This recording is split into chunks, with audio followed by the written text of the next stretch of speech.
Good leadership. So I think first of all you need. It's a relationship of trust. So between the client and the lawyer, it's all about trust.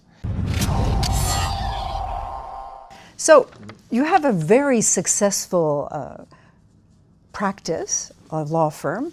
Tell us what has made you so successful, and it has your name as well, Oberson, as we see. Yes, I think it's a combination of various things. The first one, I would say, is that you need to be passionate about what you do. You need to like it. You need to go to work and you feel it. You want to achieve something. So that's the first.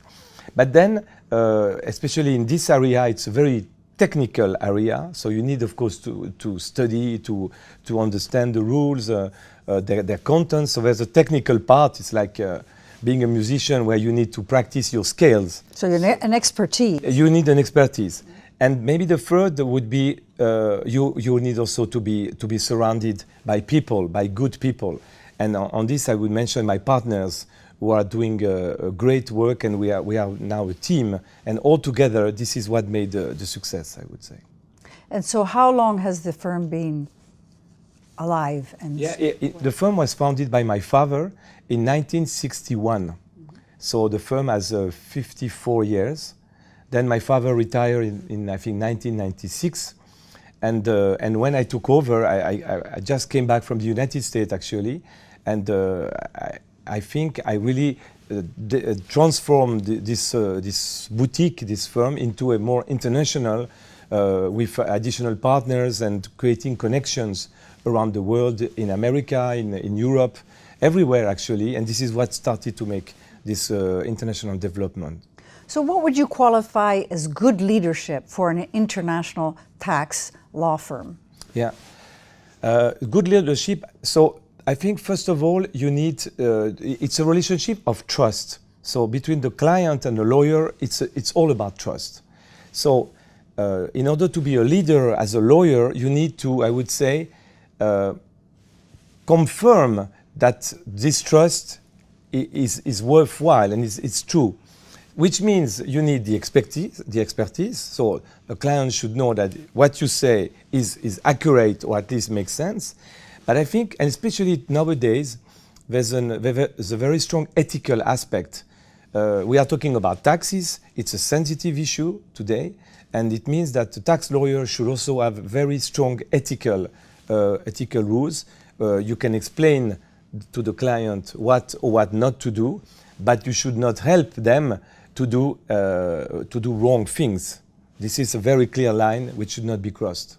I see. So good, trusting foundation and staying within the law. Yeah, exactly. Yeah. So what was your biggest failure and what did you learn from it?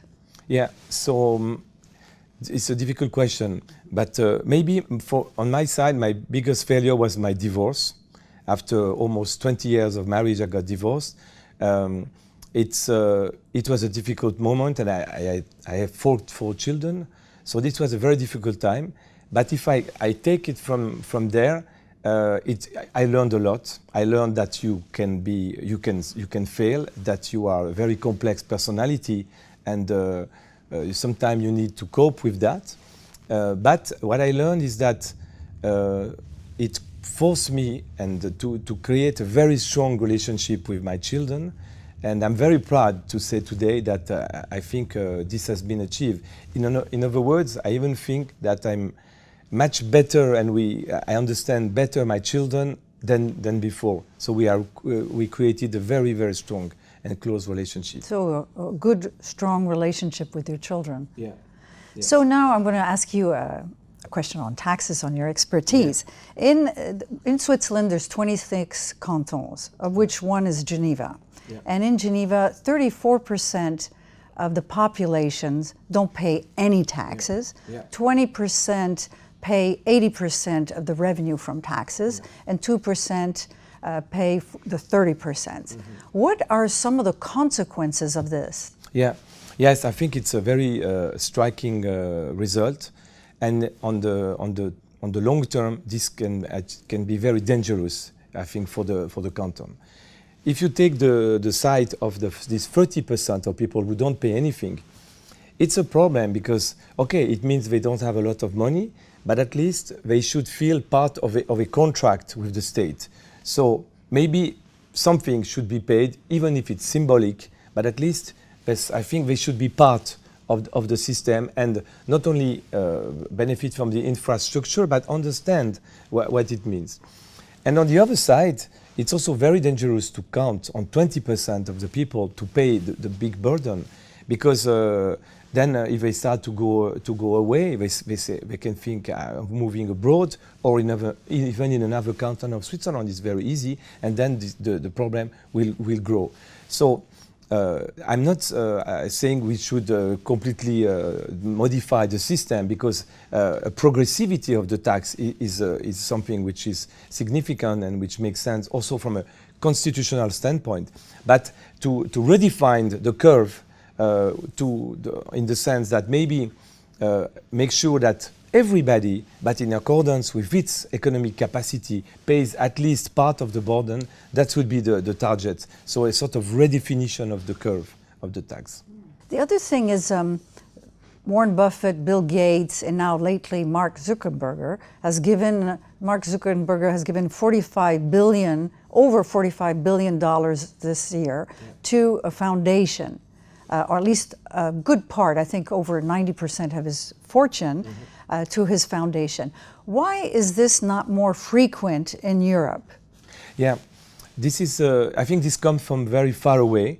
It's also even a cultural difference from the past, because if you go in the United States, and I've studied there, it's very striking to see how far they have this idea of making a gift, in a way, or also giving back to the society in a way what the society has offered you if you have become successful. Even in law school, for example, I remember very well. Even now, every year I receive from the law school gift pledges, and it's part of the culture. In Europe, we don't have this so much, but it's getting. We are getting close to this. This idea of alumni and also giving back to the society.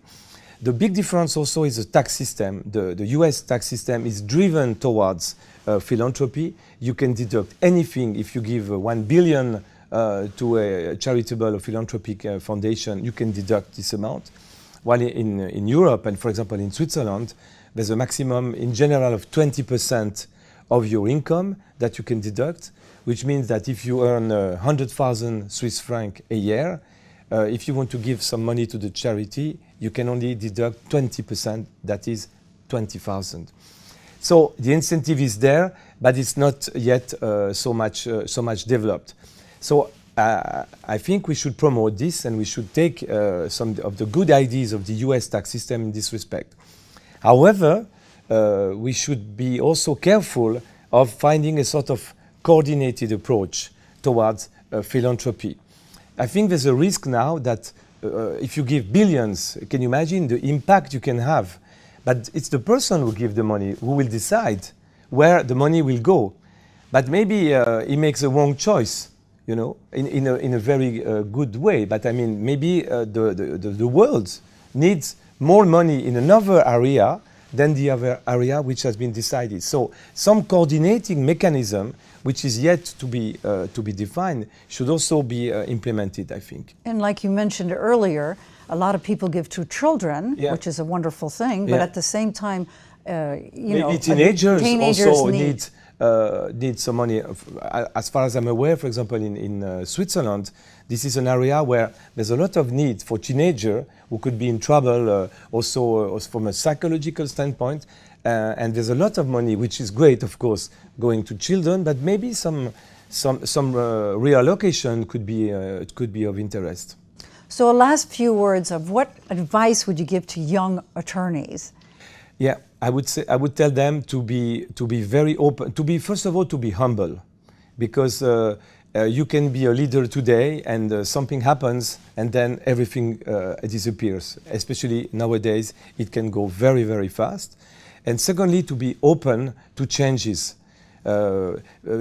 Maybe in a few months, a Uber of lawyers will come, offering advices on the internet, very cheap, bringing lawyers all around the world with a platform. And then the traditional lawyers will suffer from that. So we need to be prepared already of this, as we call it, new economy. Some lawyers think they are so smart that never a machine or internet will compete. Well, maybe not, because also some part of what we do, especially in the tax area, is very mechanic, is filling forms, and maybe a robot can do that much better than I do. Thank you very much for sharing your experience and your expertise. Thank you very much. Yeah. Ladies and gentlemen, thank you for watching the MKB Leadership Show. I'm your host, Katrina Burrus, and this show has been done in conjunction with Dukascopy TV. Stay tuned for future episodes. Thank you for watching the video. And now subscribe to the YouTube channel here, or connect to the website Excellent Executive Coaching here. This will help you get from where you are to where you want to be. Thank you.